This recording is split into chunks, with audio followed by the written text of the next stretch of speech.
السلام عليكم ورحمة الله وبركاته. صباح الفل عليكم أو مساء الخير عليكم على حسب التوقيت اللي بتتفرجوا فيه على الفيديو. نسمي الله ونقول اللهم صل وسلم وبارك على سيدنا وحبيبنا وشفيعنا محمد عليه أفضل الصلاة والسلام. النهاردة إن شاء الله هنعمل مع بعض الويكة بطريقة جميلة جدا، في تركية بسيطة كده أنا بعملها بتودي طعمها في حتة تانية خالص. اول حاجة طبعا ده كلام البنات الامامير الصغيرين اللي لسه مبتدئين. تنقيها ازاي؟ لازم تنقيها طرية. مش هيفرق معاكي حجم البامية سواء كبيرة او صغيرة، بالعكس لو كبيرة بتبقى احلى. بتجيبيها بس طرية علشان لما تيجي تسويها تستوي معاكي كويس. بتقطعيها حلقات، يفضل تبقى رفيعة جدا مش تخينة علشان تستوي معاكي بطريقة كويسة. دي انا كنت عملت كمية زيادة فهشيل الباقي في كيس كده زي ما شفته وهحطه في الفريزر. هنا بجيب الحلة بتاعتي فيها شوربة، بخليها تغلي كويس جدا وبعد كده بنزل عليها بكمية البامية اللي معايا. بصي يا مرات، لحد كده مفيش اي حاجة صعبة خالص. بنحط البامية بتاعتنا في الشوربة ونخليهم يغلوا مع بعض كويس جدا. طبعا الشوربة بتاعتي متبهرة فيها كل حاجة فمش هحط اي اضافات.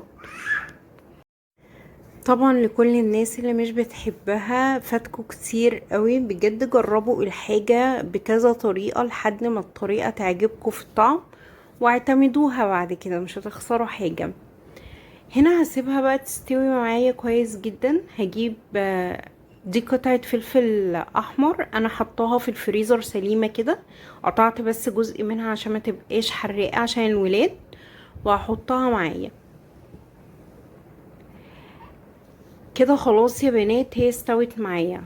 طبعا لونها جميل جدا واخضر جدا، والله الكاميرا ظلموها. طبعا الريم ده احنا بنشيله، بس عايزة اقولك هي كل ما تغلي هتطلع ريم، كل ما بتغلي بتطلع ريم. دي حاجة طبيعية على فكرة. خلاص كده سواها زي سوا البامية بالظبط. بالعكس هي عشان قطع صغيرة جدا ما بتاخدش معاكي اصلا 10 دقايق. يعني بصي، اسهل واسرع اكلة ممكن تعمليها. هنجيب بقى المقلاية بتاعتنا ونحط فيها السمنة وزيت، وهنعمل طشة الملوخية العادية جدا، توم وكزبرة ناشفة. وبعد كده هنضيف بقى التركية اللي بقولكوا عليها. التوم ده انا كنت مفرزاه، هنزل كده بكمية حلوة. واحنا شغالين كده بقى احب ارحب بكل الامارات الجداد واقول لهم شرفتوني ونورتوني وكبرتوا عيلتي.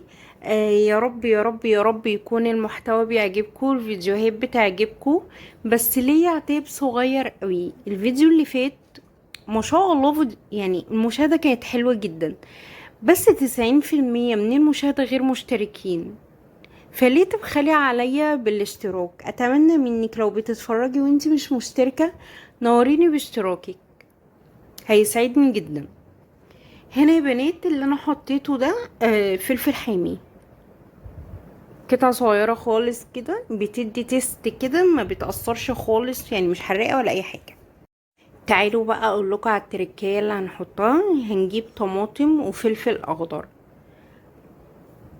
والله العظيم التركية دي يا بنات بتغير طعمها بطريقة، يعني احنا اصلا الطريقة العادية اسفة، الطريقة العادية جدا ان انتي بتعملي كده التقلية وتحطيها عليها وخلاص. لا، جربيها بقى بالطماطم والفلفل ديت، هتشوحيها دلوقتي. يعني احنا هنشوف مع بعض كل حاجة، بيبقى طعمها تحفة. طبعا بقى كمية الطماطم والفلفل بترجعلك انتي، لان دي انتي هتاكليها مع البامية. بصوا بقى يا بني، انا هنا على فكرة بحبها كتير شوية، فانا حاطة فعلا طماطم وفلفل كتير. انتي لو لأول مرة تعملي يعني جربي في طماطمية واحدة او طماطمتين واتنين فلفل مثلا. تمام.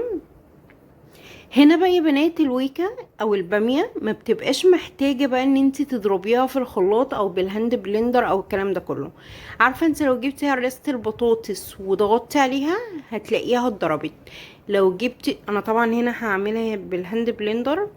على فكرة يا بنات ده مش لونها خالص، هي لونها اخضر جدا. مش عارفة ليه الإضاءة مبيناها كده، وكمان الفلاش هيقفل دلوقتي، فاللي هو ايه محظوظة بجد. فبقول لكم مش مستاهلة اصلا. لو جبتي شوكة كبيرة شوية او هرست البطاطس ودوستي عليها كده هتتفرم معاكي، لان هي مستوية كويس جدا. بس بما اني بقى بخاف النور يقطع علينا واحنا شغالين، فببقى عايزة انجز كل حاجة بسرعة جدا. بنرجعها بقى على البوتاجاز تاني، نخليها تاخد غلوتين، يكونوا الطماطم والفلفل دبلوا معايا خالص، وبعد كده هنزل بيهم على الويكة. برضو اخليهم يغلوا مع بعض مرة واتنين، وهقفل عليها وبألف هنا وشفا عليكم. يعني بصي حاجة في منتهى الجمال والله العظيم. طبعا انت كل ما بتزودي الطماطم هتلاقي لونها بدأ يحمر معاكي.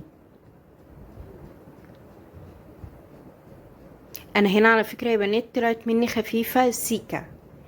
انت لما تيجي تعمليها قللي الشوربة شوية عشان تبقى تقيلة شوية. طبعا اللون ده بعد ما غليت، فبقولكوا الصلصة بتخليها اللون التحفة ده.